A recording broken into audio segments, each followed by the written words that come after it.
नमस्कार, आप देख रहे हैं 4 PM। मैं हूं आपके साथ सिमरन।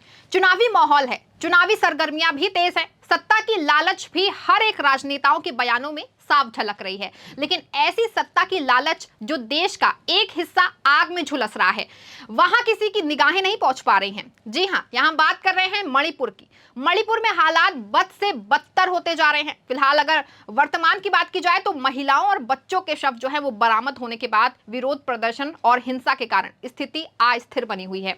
मणिपुर पिछले साल मई से ही जातीय संघर्ष से जूझ रहा है, लेकिन बीजेपी के कोई भी नेता वहां झांकने तक नहीं गए।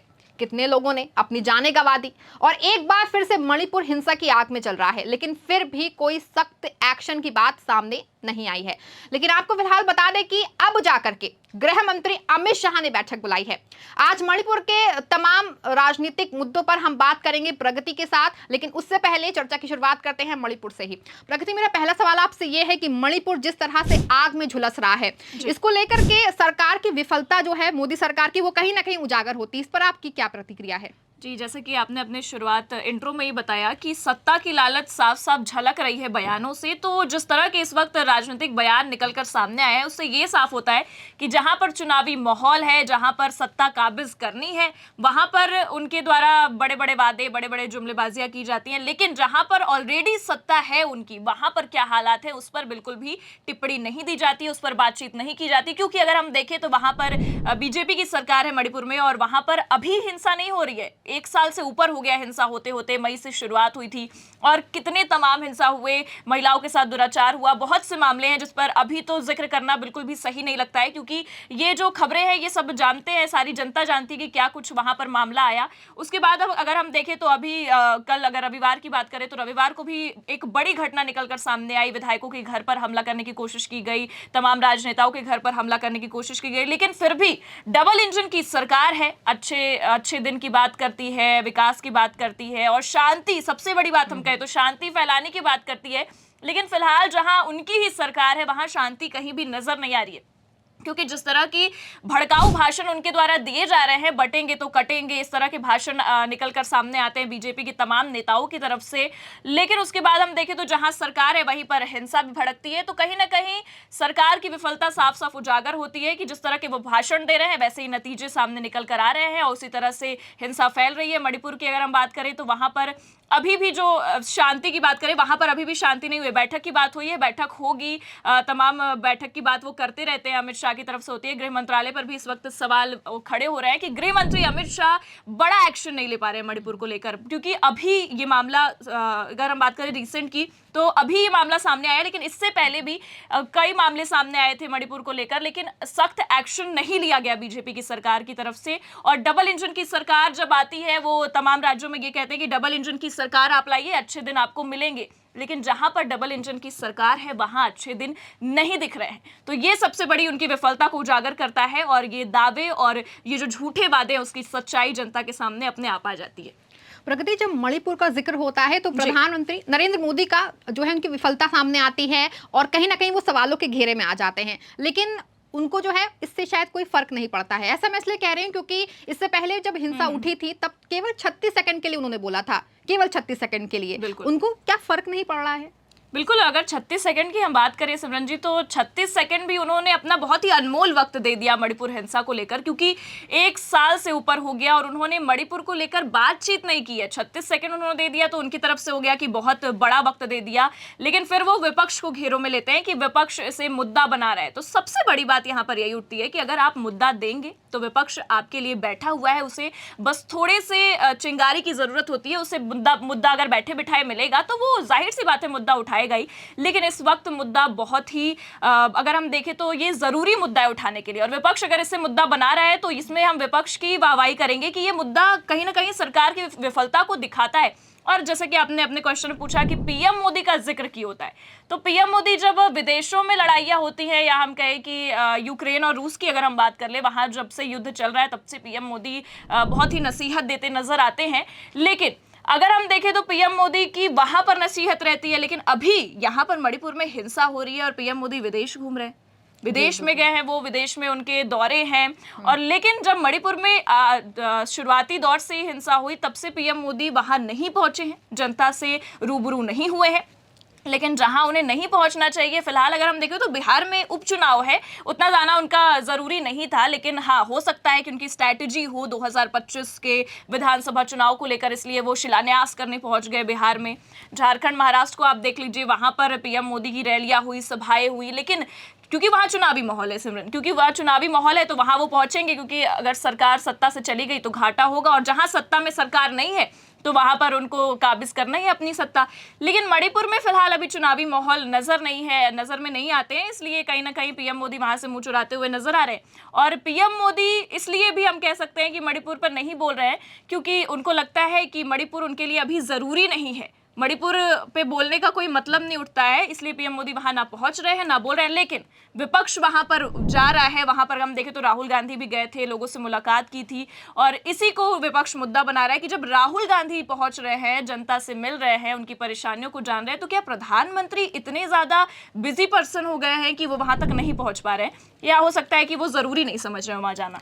प्रगति, जैसा आपने कहा कि पीएम मोदी जो हैं वो बाहर जाकर के और देशों को नसीहत दे रहे हैं, और जैसे कि अभी रूस और यूक्रेन की वॉर चल रही है उस पर नसीहत दे रहे हैं, लेकिन प्रधानमंत्री के लिए भारत में मणिपुर उनको नहीं लग रहा है। ये तो यही कहावत सटीक व्यक्ति है ना कि खुद के घर में आग लगी है लेकिन हम जाकर पड़ोसी के घर में आग बुझा रहे हैं। जी हाँ, जी बिल्कुल, ये यहाँ पर इसलिए पीएम मोदी पर बिल्कुल साक्षात बैठती नजर आ रही है, क्योंकि वो लगातार जो विदेशों में, आम कह ले कि पड़ोसी देशों में जो भी चीजें होती हैं उस पर उनकी टिप्पणियां निकलकर सामने आती हैं, नसीहत देते फिरते हैं, लेकिन मणिपुर अपने देश का एक अहम हिस्सा है, और वहां पर अगर हम देखें तो 1 साल से ऊपर हो गए हिंसा हो रहा है, लेकिन अभी तक हमारे प्रधानमंत्री को इतना समय नहीं मिल पाया, या हम कह ले कि हो सकता है कि चुनावी माहौल देखकर पीएम मोदी सोच रहे हो कि वो इतना जरूरी एरिया नहीं है, इसलिए अभी वहां जाना जरूरी है, लेकिन जहां पर सत्ता हिल सकती है वहां पर जाना जरूरी है। लेकिन वो ये समझ रहे हैं कि मणिपुर में तो हिंसा कभी ना कभी शांत हो ही जाएगी, और उनका ये सोच इतना बढ़ चुका है कि अब 1 साल से ऊपर हो गया है लेकिन हिंसा अभी तक शांत नहीं हो पाई है। महिलाओं की सुरक्षा की बात करते हैं सिमरन, वो महिलाओं की सुरक्षा की बात करते हैं और कहते हैं कि महिला सशक्तिकरण उनके लिए बहुत ही महत्वपूर्ण है, बेटी बचाओ बेटी पढ़ाओ। लेकिन मणिपुर में जिस तरह की हिंसा हुई है, अभी उस पर जिक्र करना सही नहीं लगता है, लेकिन फिर भी मैं जनता को यही बताना चाहूंगी कि मणिपुर में जिस तरह की हिंसा हुई है उससे ये साफ बैठता है कि जिस तरह के दावे मंचों से किए फिरते हैं हमारे प्रधानमंत्री, बेटी बचाओ बेटी पढ़ाओ, लेकिन बेटियां बच नहीं पा रही हैं, तो पढ़ना तो बहुत दूर की बात है। तो जब उनके ये जो दावे हैं, ये वादे हैं, जब झूठ साबित होते हैं तो साफ साफ लगता है कि वो मणिपुर को भारत का हिस्सा नहीं समझ रहे हैं, इसीलिए उस पर बोलना जरूरी नहीं समझते। और केवल प्रधानमंत्री नहीं, मैं पूरे बीजेपी सरकार की बात करूंगी, पूरे अगर हम देखें तो बीजेपी के तमाम नेता बड़े बड़े दावे किए फिरते हैं, और कई हम देखें तो सांप्रदायिक हिंसा फैलाने वाले भी बयान उनकी तरफ से निकल कर आते हैं, लेकिन जहां पर हिंसा फैली है उसको शांत कराने के लिए उनकी तरफ से कोई टिप्पणियां नहीं आती हैं।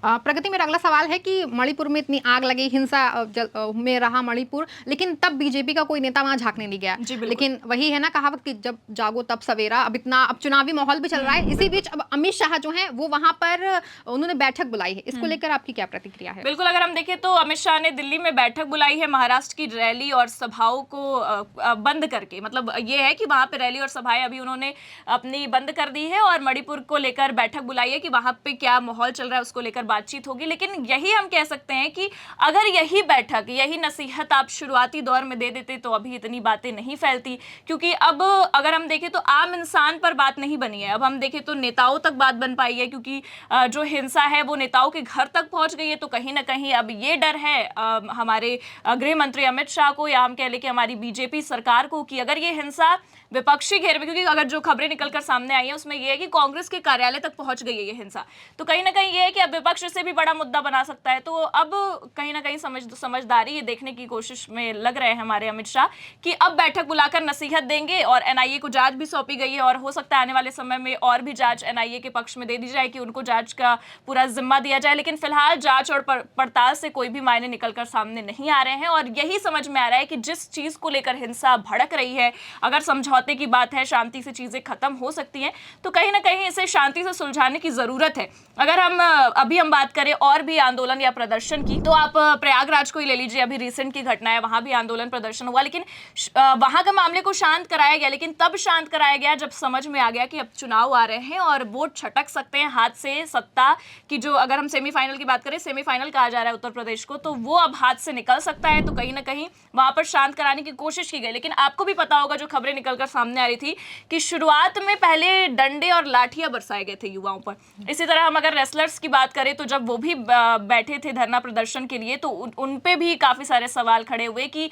फालतू का वहाँ बैठे हुए हैं, कोई मामला नहीं है, इसे बढ़ावा दे रहा है विपक्ष। किसान आंदोलन की बात करें, किसानों ने भी आंदोलन करा।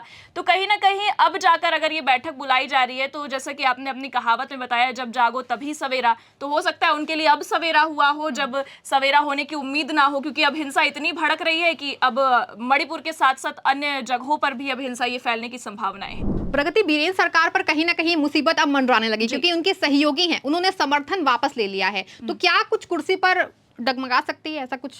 जी बिल्कुल, अगर हम देखें तो कुर्सी डगमगाने की बात बन रही है, क्योंकि अभी तो, लेकिन अब हम बात करें तो जिनने वापस लिया है, नेशनल पीपुल्स पार्टी ने, उन्होंने समर्थन वापस लिया, तो उनके वापस लेने से अभी तो कुर्सी पर कोई आंच नहीं बनी है।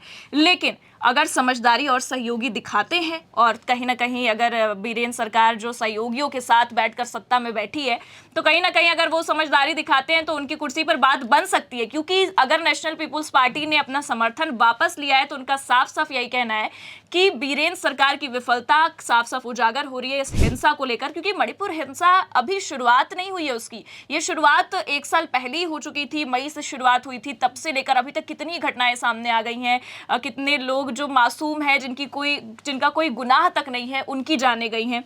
तो कहीं ना कहीं ये विफलता ही है सरकार, क्योंकि ये डबल इंजन की सरकार बड़े दावे किए फिरती है। तो उनको ये समझना चाहिए कि अगर हमारी सरकार केंद्र में भी बैठी है, हमारी सरकार राज्य में भी बैठी है, तो फिर भी अगर हम इस पर फैसला नहीं ले पा रहे हैं, तो ये उनकी विफलता है। और इस वजह से उनके समर्थन जो कर रहे हैं उनके साथी सहयोगी, अब वो भी उनसे हाथ फेरते नजर आ रहे हैं और उनसे अपना साथ छोड़ रहे हैं। और साफ बात अगर हम देखें तो अब आने वाले समय में ये भी संभावना है कि कहीं ना कहीं और भी सहयोगी साथ छोड़ सकते हैं और बड़ा झटका लग सकता है। प्रगति, मेरा आखिरी सवाल है, उसके बाद हम बातचीत को समाप्त करेंगे। आखिरी सवाल मेरा ये है कि मणिपुर जो था वो वहाँ की हिंसा थी, उसमें तो वहाँ के नागरिक पहले मरे हैं, कितने लोगों ने अपनी जान गंवा दी है, लेकिन अब ये हिंसा जो है वो वहाँ के विधायक और नेताओं तक पहुंच चुकी है। तो क्या अब इस पर भी डबल इंजन की सरकार चुप्पी रहेगी, या अब शायद कुछ बोल दे? नहीं, अब बोलने की संभावनाएं है, क्योंकि अब राजनेताओं पर बात बन पाई है, और कहीं ना कहीं अब ये डर सता रहा होगा कि अगर राजनेताओं पर ये बात आ गई है तो अब चुप रहना बिल्कुल भी लाजमी नहीं होता है। क्योंकि तमाम विपक्षी दल बैठे हुए हैं, उन पर सवाल या निशान पैदा करने के लिए चुनावी माहौल है। इसका फर्क अगर पूरे देश में, क्योंकि मणिपुर का अभी जो मामला है ये बहुत लोगों तक नहीं पहुंच पाता है। क्योंकि अगर हम देखें तो हमारी जो मीडिया है, हमारी जो बहुत ही खबरों को उजागर करने वाली जो गोदी मीडिया है, वो भी इस खबरों को उतना अहम भूमिका नहीं देती है। लेकिन फिलहाल अभी हिंसा हुई है, इसलिए हर जगह हेडलाइंस बने हुई है। लेकिन ये हिंसा अभी नहीं हुई है, ये 1 साल पहले से ये हिंसा चल रही है और तब से तमाम घटनाएं हो गई हैं। तो अब जो ये हिंसा हुई है, विधायक और राजनेताओं पर बात बन पाई है, सीएम तक पे बात बन पाई है, और कहीं हम देखें तो ये जो हिंसा फैली है, हमला करने की कोशिश की गई है, तो अब कहीं ना कहीं अंदाजा लगाया जा सकता है कि जो बैठक बुलाई गई है ये इसी डर से बुलाई गई है कि अब राजनेताओं पर बात आ गई है, अब नागरिकों से सिमट गई है बात। क्योंकि नागरिक कहीं ना कहीं, अगर हम देखें सिमरन, तो नागरिक उतने इंपॉर्टेंट नहीं रखते हैं बीजेपी सरकार के लिए। क्योंकि अगर ये इंपॉर्टेंस रखते तो कभी पहले ही बैठक बुलाई जाती और पहले ही शांति बहाली की कोशिश की जाती। लेकिन अब अगर हम देखें तो अब बैठक बुलाई गई, अब शांति बहाली की कोशिश की जा रही है। लेकिन फिलहाल ये देखने वाली बात होगी कि इस बैठक में क्या कुछ निकल कर आता है, अमित शाह क्या नसीहत देते हैं या एक्शन, क्या बड़ा एक्शन लेते हैं अमित शाह। फिलहाल बीजेपी से उम्मीद तो नहीं की जा सकती, क्योंकि अभी ये हिंसा पर अगर बैठक बुलाई गई है, पहले नहीं बुलाई गई है, तो बीजेपी से अभी उम्मीद नहीं है कि कुछ भी बड़ा एक्शन लेने की बीजेपी कोशिश करेगी। जी प्रगति, बिल्कुल सही कहा आपने। हमारी आज की बातचीत में हमारे साथ जुड़ने के लिए बहुत बहुत शुक्रिया। बहुत बहुत धन्यवाद। तो मणिपुर देश का एक अहम हिस्सा होने के बावजूद अभी उसे दरकिनार किया जा रहा है। चुनावी गलियों में सभाएं हो रही हैं, लेकिन हमारी केंद्र सरकार को इतना समय नहीं है कि, या कह लें कि प्रधानमंत्री मोदी को इतना समय नहीं है कि वो मणिपुर में हो रहे हिंसा पर कुछ कहें या जनता के बीच में जाएं। सांप्रदायिक और झूठ की राजनीति ने अब बीजेपी सरकार को किसी लायक नहीं छोड़ा है। क्या केवल विपक्षी मणिपुर के लिए आवाज उठाएगा और सवाल उठाएगा? प्रधानमंत्री मोदी केवल अपनी कुर्सी बचाएंगे? ये सवाल आज भारत का हर एक नागरिक पूछ रहा है। फिलहाल मणिपुर हिंसा को लेकर के, सरकार की विफलता को लेकर के आपकी क्या राय है, कमेंट में जरूर बताएं और देखते रहें 4 PM न्यूज नेटवर्क। धन्यवाद।